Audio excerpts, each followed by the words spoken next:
ॐ अज्ञानतिमिरान्धस्य ज्ञानाञ्जनशलाकया चक्षुरुन्मिलितं येन तस्मै श्रीगुरवे नमः। वन्देऽहं श्रीगुरो श्रीयुत्पदकमलं श्रीगुरून् वैष्णवांश्च श्रीरूपं साग्रजातं सहगण रघुनाथान्वितं तं सजीवम् साद्वैतं सावधूतं परिजन सहितं कृष्ण चैतन्य देवं श्री राधा कृष्ण पादान् सहगण ललिता श्री विशाखान्वितांश तमादिदेवं करुणानिधानं तमालवर्णं सुहितावतारम् अपार संसार समुद्र सेतुं भजामहे भागवत स्वरूपम्। हे देव हे दैत हे भुवनैक बंधो हे कृष्ण हे चपल हे करुणैक सिंधो हे नाथ हे रमण हे नयनाभिराम हा हा कदानुभवितासि पदं दृशोर्मे। श्री कृष्ण चैतन्य प्रभो नित्यानंद श्री अद्वैत गदाधर शिवसदि गौरभक्त वृंद। हरे कृष्ण कृष्ण कृष्ण हरे हरे हरे राम राम राम हरे हरे। हरे कृष्ण। सर्वप्रथम अपने गुरुपाद पद्म ओम विष्णुपाद अष्टोत्तर शत श्री श्रीमद् भक्ति वेदांत माधव गोस्वामी महाराज के चरण कमलों में अनंत कोटि दंडवत प्रणाम ज्ञापन करता हूं। हम लोग श्रीमद् भागवत पुराण के दशम स्कंध में गोपी गीत 31वें अध्याय में श्रवण कर रहे हैं।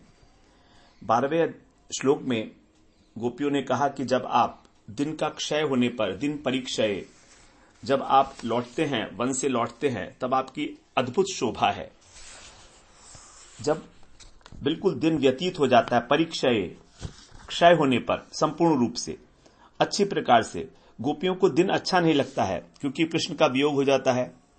कृष्ण गोचारण के बहाने ब्रज से दूर चले जाते हैं। तो इस प्रकार गोपियां जो दिन को पसंद नहीं करती हैं और इसीलिए कह रहे हैं क्षय। यहां क्षय के साथ गोपियों ने परि उपसर्ग लगा दिया, अर्थात जब दिन पूरा का पूरा नष्ट हो जाता है तो इस प्रकार से गोपियां परिक्षय कहकर दिन के ऊपर ही अपना क्रोध जो है दिखा रही हैं कि दिन के नाश होने पर, क्योंकि दिन आया क्यों, इस प्रकार से आपका जो मुख कमल आप हमें दिखाते हो, वो उस मुख कमल की शोभा का वर्णन किया है। और आपका जो मुख है वो नील कुंतलैर वन रुहाननम विभ्रदावृतम। नील कुंतलई, आपके जो केश हैं, कुंतल हैं, अलकावली है, वो नीले रंग की है। तो यहां पर नील रंग कहा, जबकि अलग तो जो केश होते हैं वो तो काले रंग के होते हैं। तो संस्कृत भाषा में नील और का श्याम दोनों पर्यायवाची शब्द माने गए हैं। एक ही शब्द, एक ही माना गया है दोनों को। रस शास्त्र में नीले का और श्याम वर्ण का एक ही स्थान है। नीला कहें या श्याम कहें, एक ही बात है। तो यहां पर अलकावली को नीला कह रही हैं। तो जो अलकावली है, घुंघराले बाल हैं, सुचिक्कण घुंघराली अलके, घने और काले केश मुंह पर लटक रहे हैं। इस प्रकार से आपका मुख कमल है और उससे आवृत हो रहे हैं, जैसे मानो नील कमल के ऊपर भ्रमर जो है वो डोल रहे हों। क्योंकि जब हवा चलती है, भगवान चलते हैं, तो उस समय उनकी जो अलकावली है वो भी झूलती है मुख कमल के ऊपर। तो इस प्रकार से आपका जो मुख कमल है, नील कमल, वो अलकावली रूपी भ्रमरों से आच्छादित है। और जो मुख कमल है और अलकावली है, उसके ऊपर घन रजस्वलम, घन प्लस रजसु प्लस अलम, ऐसे इसका संधि विच्छेद होगा। तो घन का मतलब है घनीभूत, तो घनीभूत रज, अलम का मतलब बहुत अधिक मात्रा में, बहुत सारी। तो वहां पर उन अलकों के अंदर आपकी बहुत सारी मात्रा में रज भरी हुई है, जो गाय के खुर से उड़ती है वो। तो व्याप्त है आपकी अलकावली। तो केश, काले काले केश हैं, उसके ऊपर धूल लगने के कारण वो थोड़े भूरे से स्पष्ट लग रहे हैं। और मुख पर कुछ पसीने की बूंदें हैं, तो वो बूंदें भी जो हैं उस जो रज है वो भी उस पसीने की बूंद के कारण चिपक सी गई है।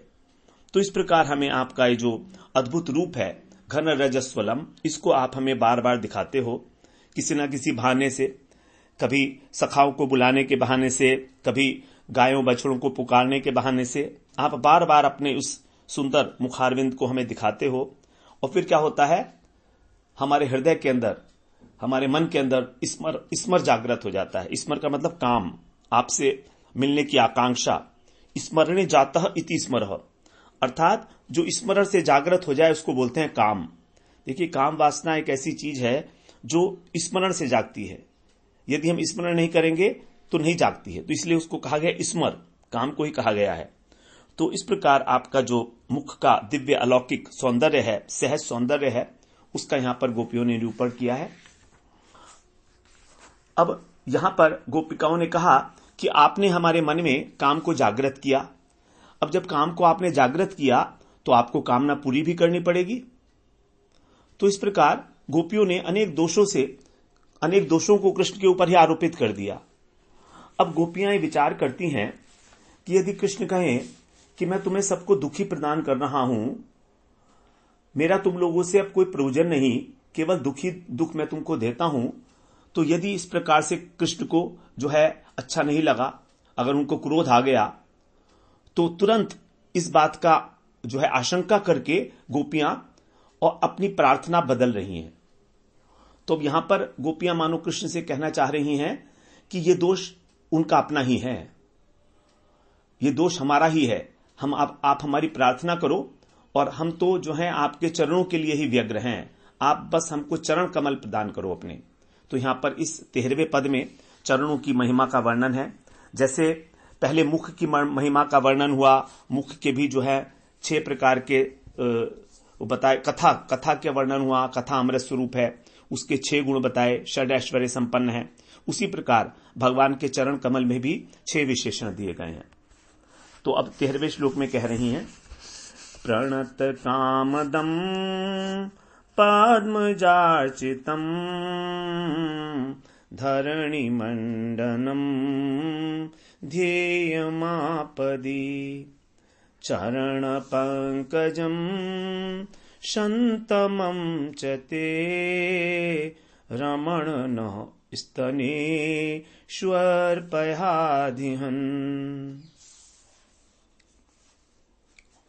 यहां पर कह रही हैं कि आपके जो चरण कमल हैं वो कैसे हैं। हे आधिहन, आधि होता है मन की व्याधि, मन का जो कष्ट है उसको बोलते हैं व्याधि, आधि, और शरीर के कष्ट को बोलते हैं व्याधि। तो यहां पर मन के कष्ट को हरण करने वाले, हे मन के दुख को नष्ट करने वाले आधिहन, हे रमण, 2 यहां पर संबोधन है।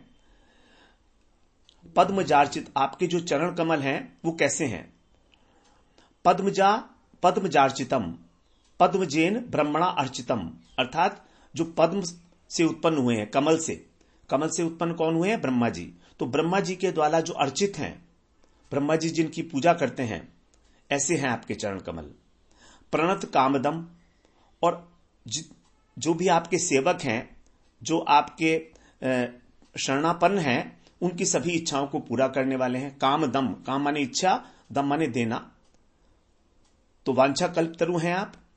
आपदी ध्येयम, और आपत्काल में जब भी कभी विपत्ति होती है ध्यान करने योग्य हैं। ध्येयम, भगवान के चरणों का ध्यान विशेष रूप से किया ही जाता है। आपत्ति होती है तो सभी लोग करते ही हैं भगवान का ध्यान। शंतमम च, और शंतमम अर्थात सेवा के समय बड़े सुखदायी है।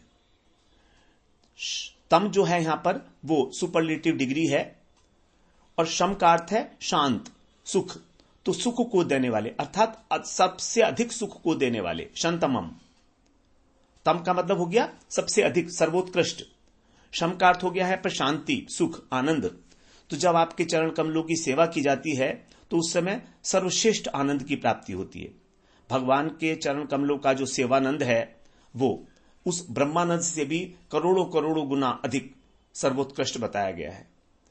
और क्या है आपके चरण कमल, धरणी मंडनम, इस धरती के ऊपर विभूषण, आभूषण की तरीके से हैं।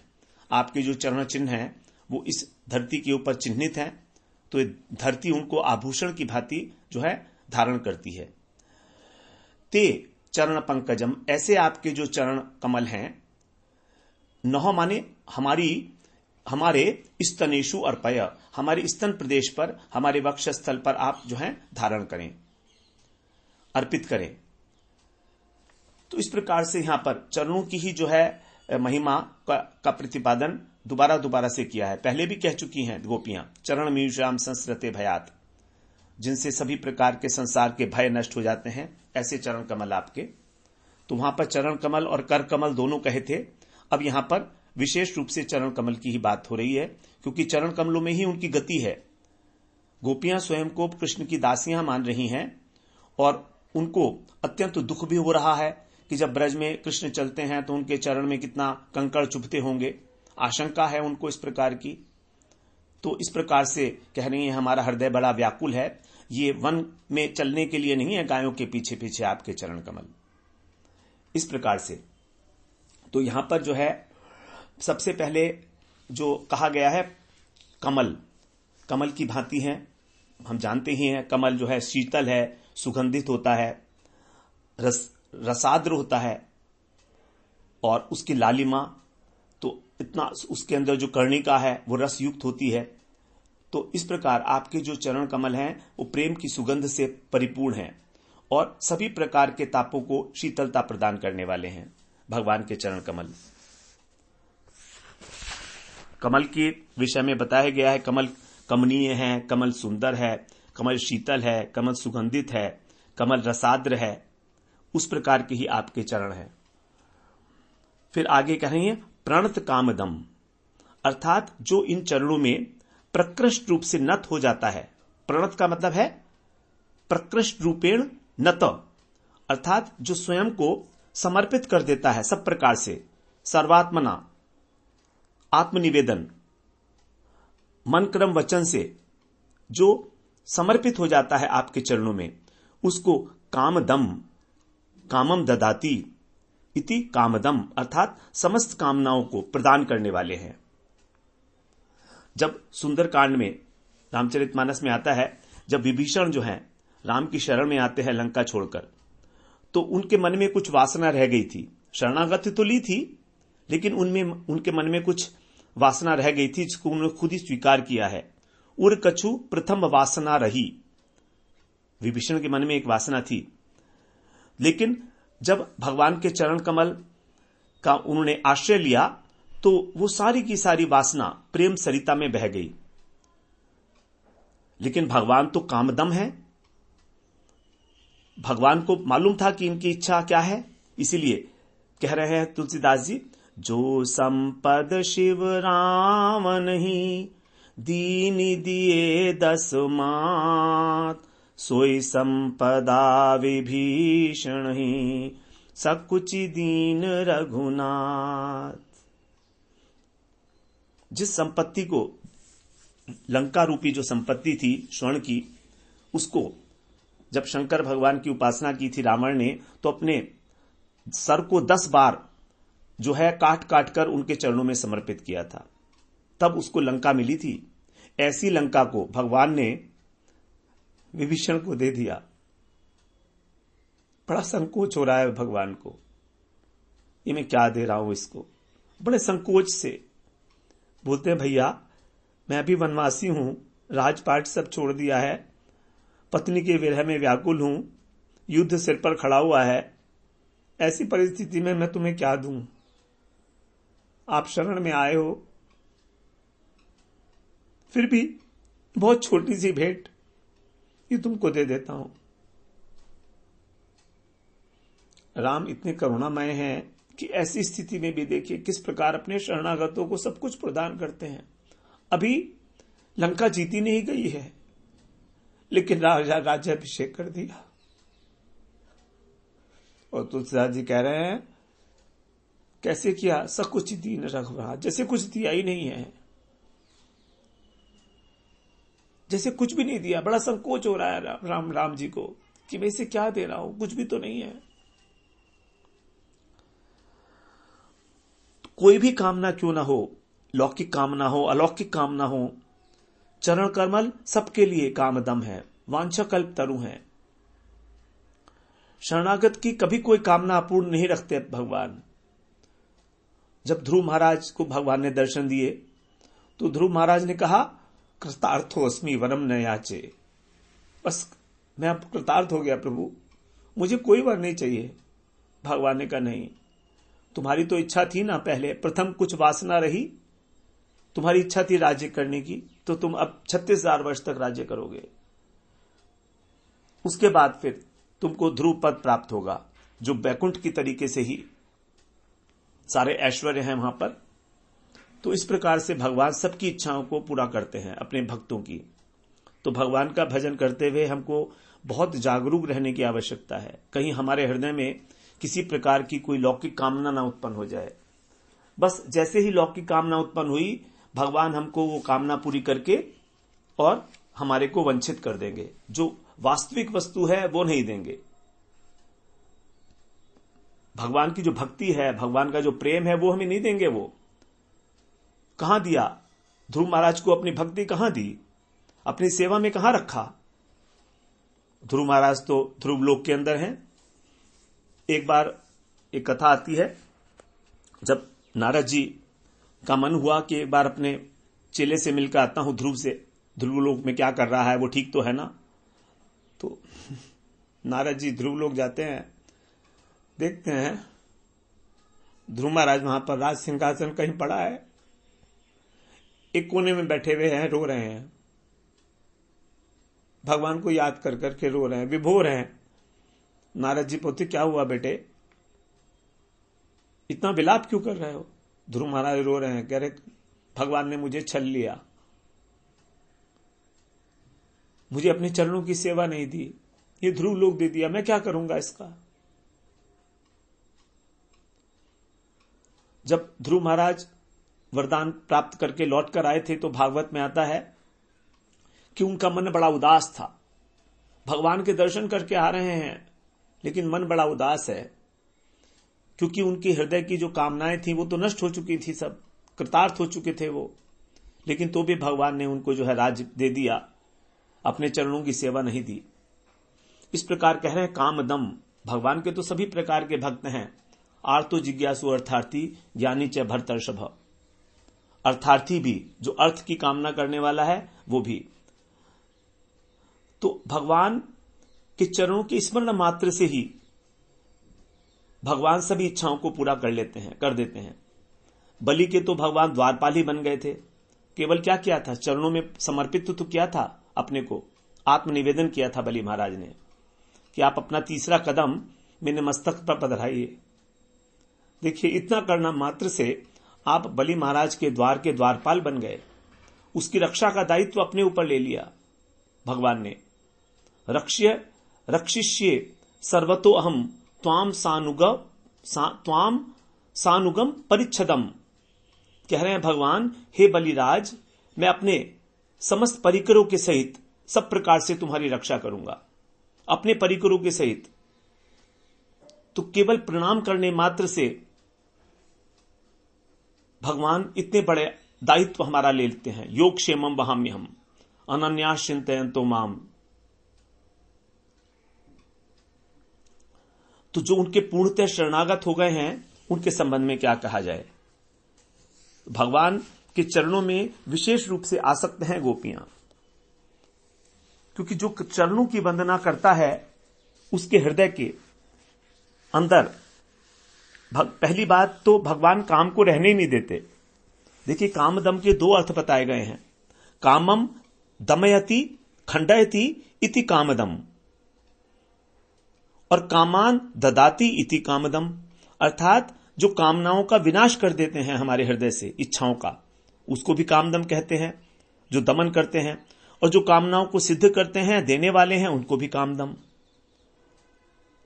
तो भगवान के चरणों का जब आश्रय लिया जाता है तो उसके मन में भगवान किसी प्रकार की विकार वासनाओं को जागने ही नहीं देते,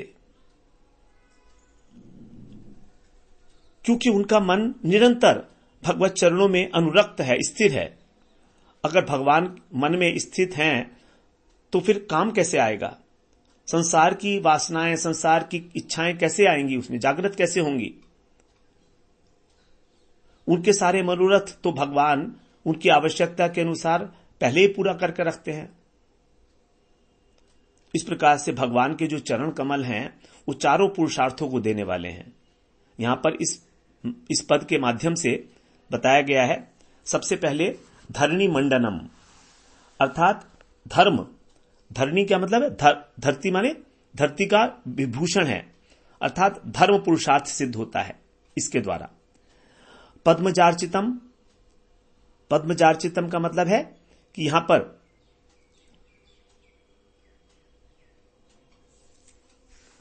अर्थ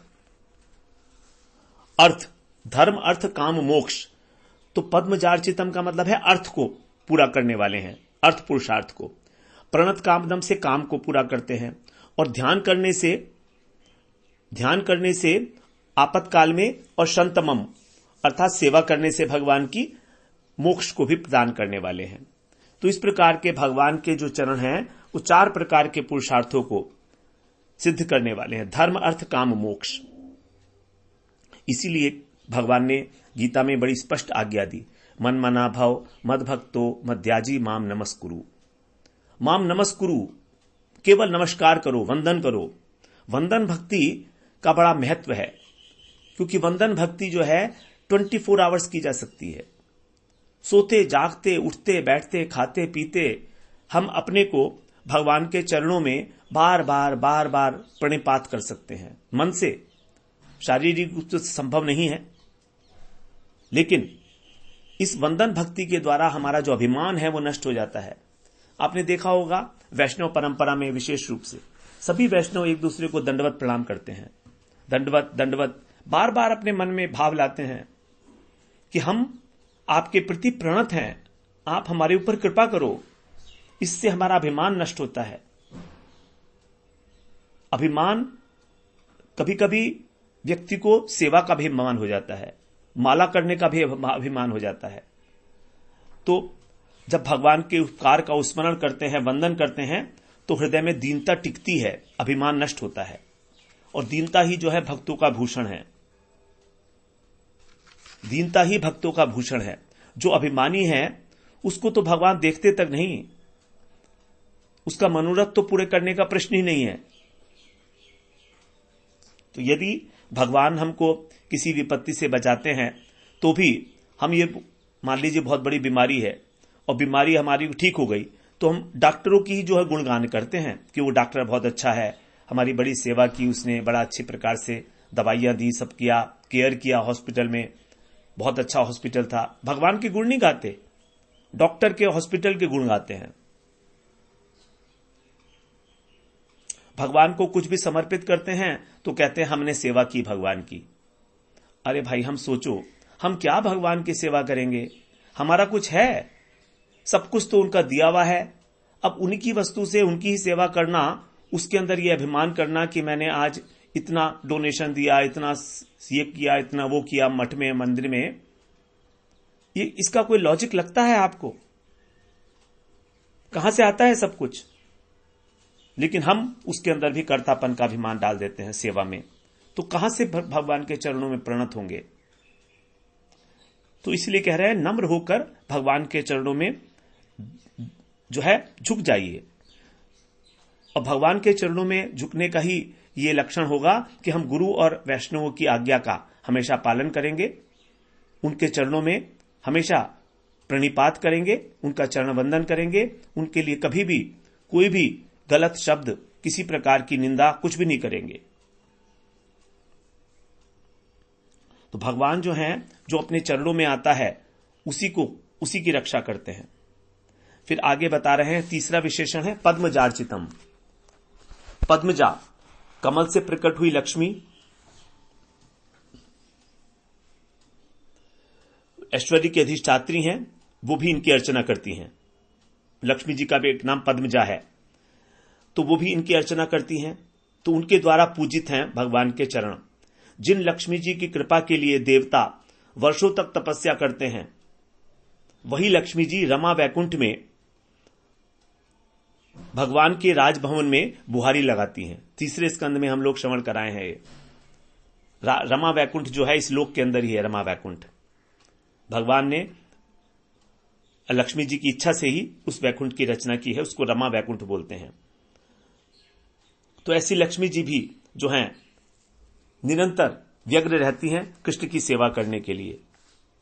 नागपत्तियों ने भगवान की स्तुति करते हुए यही कहा, कस्यानुभावोऽस्य न देव विद्महे तवांघ्रि रेणु स्पर्शाधिकारः यत्वांछया शिरिर्ललनाचरत्तपो विहाय कामान सुचिरम धृतव्रता।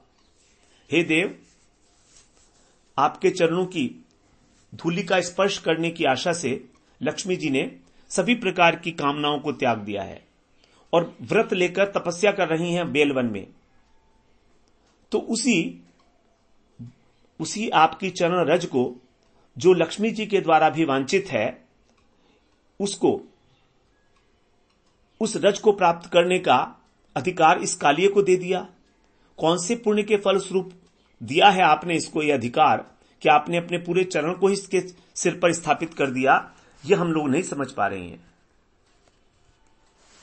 तो इस प्रकार से लक्ष्मी जी के द्वारा भी वांछित होने के कारण श्री कृष्ण का जो चरण है उनका सर्व सौभाग्य निधित्व सूचित होता है। सर्व सौभाग्य की निधि है श्री कृष्ण के चरण, क्योंकि इन्हीं चरणों के ऊपर गोपियों का एकाधिपत्य है। और ब्रह्मा जी के द्वारा तो ये चरण जो है सेवित है ही। ब्रह्मा जी ने कहा ही है, नौमीटिते अभ्रव पुषे तड़ितंबराय, भगवान की स्तुति करते हुए स्पष्ट किया उन्होंने। तो ऐसी लक्ष्मी जी भी जब चंचलता को छोड़कर आपके चरणों में ही प्रणत रहती हैं और जो ब्रह्मा जी इत्यादि देवगण हैं वो भी आपके चरण कमलों की स्तुति करते रहते हैं, ऐसे आपके चरण कमल हैं। ये जो है विशेषता बताई गई। और ये चरण कमल कैसे हैं? ब्रह्मा जी अपनी स्तुति में इसी की प्रार्थना कर रहे हैं। तदस्तु मे नाथ स भूरि भागो भवेत्र वान्यत्र तुर्वातिरश्याम ये नाहमेकोऽपि भवज्जनानां भूत्वा निषेवे तव पाद पल्लवम। कह रहे हैं ब्रह्मा जी, हे नाथ, मेरा इस जन्म में अथवा अन्य किसी जन्म में, चाहे पशु पक्षी के रूप में ही जन्म हो, वह सौभाग्य उदित हो जिससे कि मैं भी आपके किसी एक सेवक के रूप में गिना जाऊं और आपके पाद पल्लवों की सेवा जो है उसको प्राप्त कर सकूं। चाहे मेरा जन्म जो है इस रूप में हो, इस जन्म में हो, अथवा पशु पक्षी कोई भी जन्म हो, ब्रज में जन्म ग्रहण करके मैं आपको चरणों की सेवा कर सकूं, बस यही मेरी एक प्रार्थना है। उसके बाद ब्रह्मा जी के विषय में जो है युगल गीत में भी गोपियों ने बताया है, 35वें अध्याय के 12वें श्लोक में, वंद्यमान चरणम पथिवृद्धई। यहां पर जो कह रही हैं गोपियां कि जो वृद्ध हैं अर्थात जो ब्रह्मा इत्यादि देवता हैं, ब्रह्मा जी को वृद्ध भी कहा गया है, तो वो जो हैं जब आप वन में गमन करते हो उस समय रास्ते के अंदर आपके चरणों की वंदना करते हैं। इसीलिए क्या होता है, उनके ब्रज आगमन में विलंब हो जाता है, तो क्योंकि वो वंदना करते हैं आपकी रास्ते में।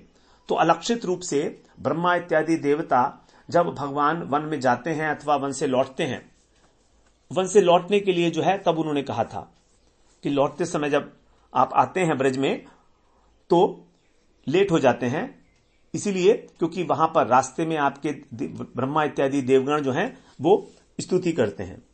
और बिखन सारथी तो विश्वगुप्त सख उदयवान सात्वताम कुले, यहां तो स्पर्श कहा ही है, ब्रह्मा जी की प्रार्थना पर ही आप जो है इस भक्त सात्वताम कुले यहां पर जो है आपका जन्म हुआ है।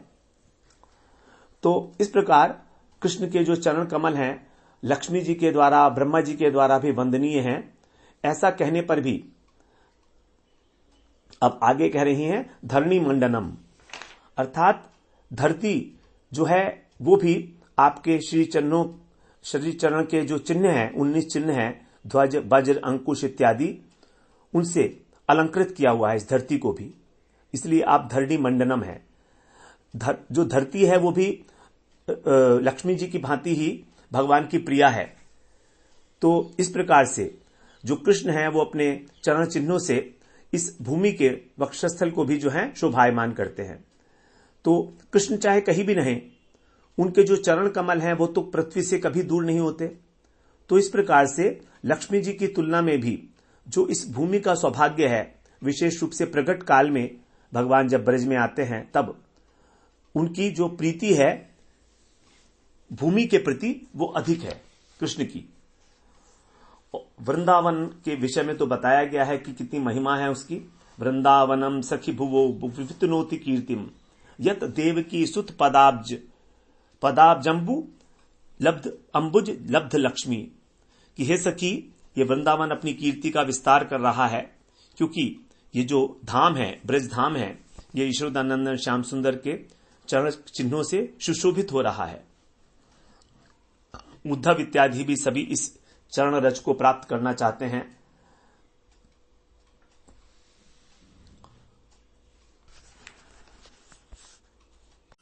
फिर आगे कह रही हैं ध्येय मां पदी, अर्थात आपातकाल में, विपत्ति में विशेष रूप से आपके चरण जो हैं ध्यान करने योग्य हैं।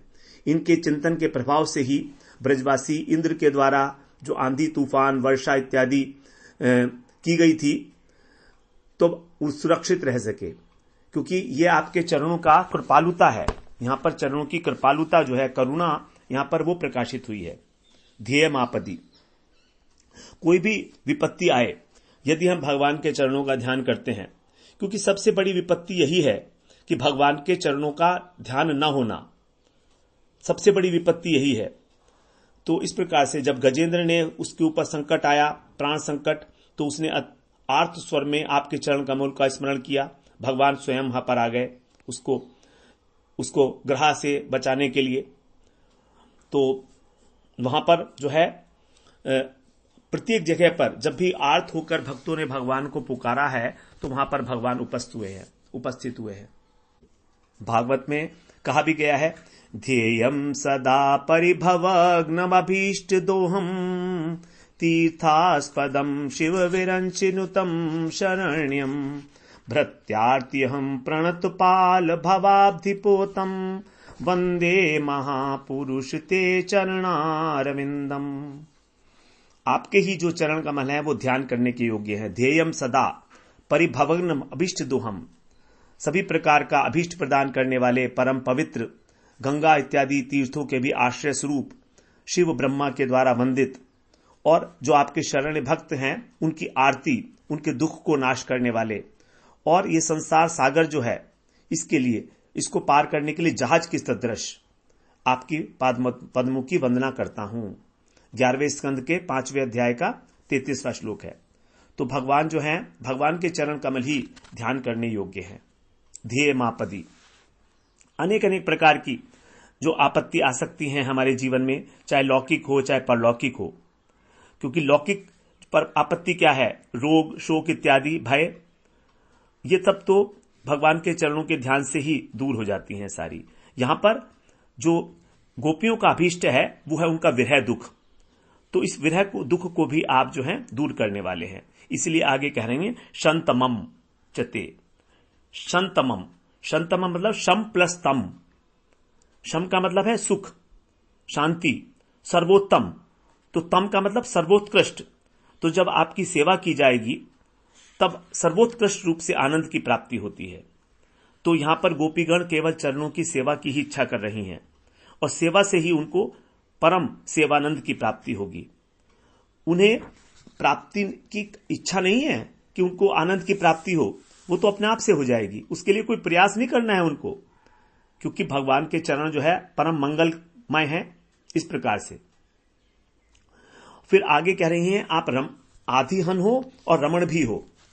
आधिहन का अर्थ हम लोग श्रवण कराए थे कि जो हमारे मन की दुख को दूर करने वाले हैं, ऐसे समस्त प्रकार के मन के भी और शरीर के भी सब प्रकार के, क्योंकि भगवान की जो लीलाएं हैं वो हैं भव शोक मोह भयापहा। तो जो आपके तत्व को जानने वाले भक्त हैं वो सब शोक का अतिक्रमण कर जाते हैं। तरति शोकम आत्मवित, जो आत्मवित हैं उनको किसी प्रकार का कोई शोक नहीं होते। शोकारणम अवशोषणम, शोक के सागर को सुखाने वाले हैं आपके चरण कमल, इस प्रकार से। और ऐसे होते हुए भी आपके चरण कमल कैसे हैं? आप कौन है? रमण हैं, अर्थात रमण करते हैं। रमण का तात्पर्य यह है कि यहां पर भगवान जो है गोपियों के साथ, राजा जी के साथ जो रमण करते हैं उसमें किसी प्रकार की भी कामगंध नहीं है। तो जो दूसरे के साथ रमण करता है वो प्राकृत काम है, लेकिन कृष्ण तो स्वयं आत्माराम है और राधा रानी, गोपियां सभी उनकी शक्तियां हैं और शक्ति शक्तिमान में कोई भेद नहीं होता, इसलिए शक्ति शक्तिर्मते अभेदा, इस प्रकार। तो अपने साथ ही जो है भगवान रमण कर रहे हैं। रमु धातु, रमु क्रीड़ायाम धातु जो है उससे राम शब्द बना है, रमण शब्द बना है। तो क्योंकि भगवान क्या है? एकाकी न रमते, श्रुति में कहा गया है, क्योंकि क्रीड़ा के लिए दो लोग चाहिए कम से कम, अकेले तो क्रीड़ा होगी नहीं। इसलिए भगवान के अंदर जो है अपना द्वितीय स्वरूप प्रकट करके क्रीड़ा करने की इच्छा हुई, इसलिए जो है उन्होंने अपने दो रूप बना लिए। तो इस प्रकार से आप जो हैं उन चरणों को हमारे वक्षस्थल के ऊपर पधराइए, धारण कीजिए, धरनी। अर्पय का मतलब अर्पित कीजिए, जिससे कि हम आपकी सेवा कर सके। तो यहां पर कहा चरण पंकजम स्तनेषु अर्पय, आपके जो चरण हैं वो कमल की भांति नहीं कहा, बल्कि कमल ही हैं। यहां पर इव शब्द नहीं कहा गया, तो इव का लोप करके लुप्त उपमा का प्रयोग किया गया है, क्योंकि कमल जो है वो जब जल से निकाल देते हैं तो वो सूख जाता है, लेकिन आपके चरण कमल हमेशा रस युक्त बने रहते हैं।